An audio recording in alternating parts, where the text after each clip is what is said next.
Global war आणि local मार. होय मंडळी, युद्ध चाललंय अमेरिका आणि इराण मध्ये. बॉम्ब पडतायत तिकडे, पण त्या बॉम्बचे आर्थिक तुकडे उडून थेट पडतायत आपल्या खिशावर. साध्या शब्दात सांगायचं झालं तर त्यांच्या युद्धामुळे आपल्या खिशातले पैसे कापले जात आहेत. कसे? तर पेट्रोल, डिझेल आणि कच्च्या तेलाच्या किमती वाढल्या. नेमकं भारतामध्ये सध्या पेट्रोल डिझेल बाबत काय सुरू आहे? किमती का वाढतात? त्याचा परिणाम सर्वसामान्यांवर कसा होणार आहे?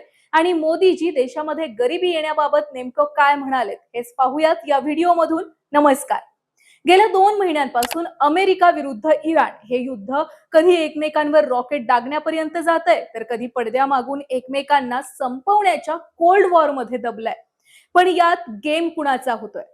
आपला, सामान्य भारतीय माणसाचा. पंतप्रधान मोदींनी देशातील जनतेला सोनं न खरेदी करण्याचा आणि पेट्रोल डिझेल कमी वापरण्याचा सल्ला का दिला, या मागचं कारण आता कुठं लोकांना समजायला लागलंय. काही दिवसांपूर्वी पंतप्रधान नरेंद्र मोदींनी देशासमोर येऊन एक आवाहन केलं होतं. ते म्हणाले होते, देशामध्ये पेट्रोल डिझेलचा साठा मर्यादित आहे, आंतरराष्ट्रीय बाजारामध्ये संकट आहे, त्यामुळे सोनं खरेदी थांबवा आणि इंधनाचा वापर कमी करा. आता हे ऐकल्यावर आपल्या देशातल्या जनतेचा पारा चढला. सोशल मीडियावर जणू काय रामायण महाभारत सुरू झालं.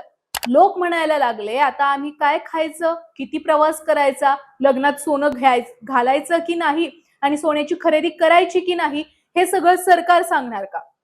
लोकांचा राग हा समजण्यासारखा होता. पण मित्रांनो, मोदीजींच्या या इशाऱ्यामागचं खरं भयानक वास्तव हे अवघ्या 3 ते 4 दिवसातच देशासमोर आलं, जेव्हा अचानक महागाईचा बॉम्ब फुटला.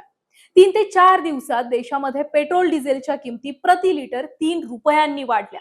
बरं, फक्त पेट्रोलच नाही, तर आंतरराष्ट्रीय बाजारामध्ये क्रूड ऑइल म्हणजेच कच्चं तेल प्रचंड महाग झालं. आता सामान्य माणूस विचार करतो की 3 रुपयांनी काय फरक पडतो? तर दादा, फरक पडतो. कारण डिझेल महाग झालं की देशाची संपूर्ण वाहतूक व्यवस्था महाग होते. बाजार तज्ञांनी धोक्याची घंटा वाजवली आहे की या वाढीमुळे तुमच्या महिन्याचं घरगुती बजेट हे पूर्णपणे कोलमडणार आहे. बघा, बिस्किट, स्नॅक्स, इन्स्टंट नूडल्स, खाद्यतेल आणि पॅकेज फूड बनवणाऱ्या कंपन्या आता माल पोहोचवण्यासाठी ट्रान्सपोर्टवर अवलंबून असतात. याआधी सुद्धा होत्या. डिझेल वाढलं की या कंपन्यांचा लॉजिस्टिक खर्च वाढतो आणि तो खर्च शेवटी आपल्या MRP वर येऊन जोडला जातो. शेतातून भाजीपाला बाजारात आणण्याचा खर्च वाढल्यामुळं टोमॅटो, बटाट्यापासून सगळ्याच भाज्या कडाडणार आहेत. अमूल आणि मदर डेअरीनं तर आधीच दुधाचे दर प्रति लिटर 2 रुपयांनी वाढवून त्याचा जणू काही ट्रेलरच दाखवून दिलाय. पण मंडळी बघा, महागाई होण्याचं नेमकं आर्थिक कारण काय? तर डॉलरच्या तुलनेमध्ये रुपयाची घसरलेली किंमत, यामुळेच आपल्या देशात महागाई वाढू लागली आहे. भारत आपल्या गरजेचं 85% कच्चं तेल बाहेरून आयात करतो. आंतरराष्ट्रीय नियम असा आहे की तेल विकत घ्यायचं तर डॉलरमध्येच व्यवहार करावा लागतो.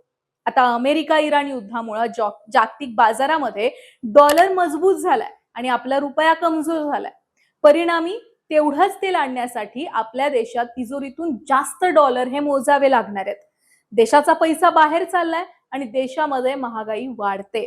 रुपया कमजोर झाल्याचा फटका फक्त पेट्रोल पंपावर बसत नाहीये, तर जे तरुण बाहेरच्या देशामध्ये शिकायला गेलेत त्यांच्या फीचा आणि राहण्याचा खर्च सुद्धा रुपया घसरल्यामुळे एका रात्रीत वाढलाय. मोबाईल, लॅपटॉप आणि इतर गॅजेट्स हे महाग होणार आहेत. बघा, देशातील महागाई नियंत्रणात आणण्यासाठी रिझर्व्ह बँक व्याजदर वाढवू शकते, ज्यामुळे तुमच्या घराचा, गाडीचा EMI हा वाढू शकतो. थोडक्यात सांगायचं तर आता खरोखर काटकसरीचे दिवस आलेत. मंडळी, जर अमेरिका आणि इराण मधलं हे युद्ध थांबलं नाही, तर पंतप्रधान मोदी म्हणतायत तसं देशावर आर्थिक संकट आणि गरिबीची सावली येण्याची दाट शक्यता आहे. आंतरराष्ट्रीय राजकारणाचा फटका थेट भारताच्या शेवटच्या माणसापर्यंत बसेल, हेच यातून सिद्ध होतंय. तुम्हाला काय वाटतंय? या वाढत्या महागाईला तोंड देण्यासाठी तुम्ही तुमच्या बजेटमध्ये काय बदल केलेत? सरकारची ही धोरणं तुम्हाला पटतायत का? आणि तुमच्या शहरामध्ये पेट्रोल डिझेलची खरोखर कमतरता आहे का? जर तुमच्या शहरामध्ये पेट्रोल डिझेलची पूर्णपणे कमतरता जाणवत असेल, तर तुमच्या शहराचं नाव कमेंट बॉक्समध्ये नक्की कळवा. आणखी कोणत्या विषयावर तुम्हाला सविस्तर व्हिडिओ पाहायला आवडेल, ते सुद्धा आम्हाला कमेंटमध्ये नक्की सांगा. व्हिडिओ आवडला असेल तर जास्तीत जास्त लोकांपर्यंत शेअर करा आणि हो, चॅनलला सबस्क्राईब करा.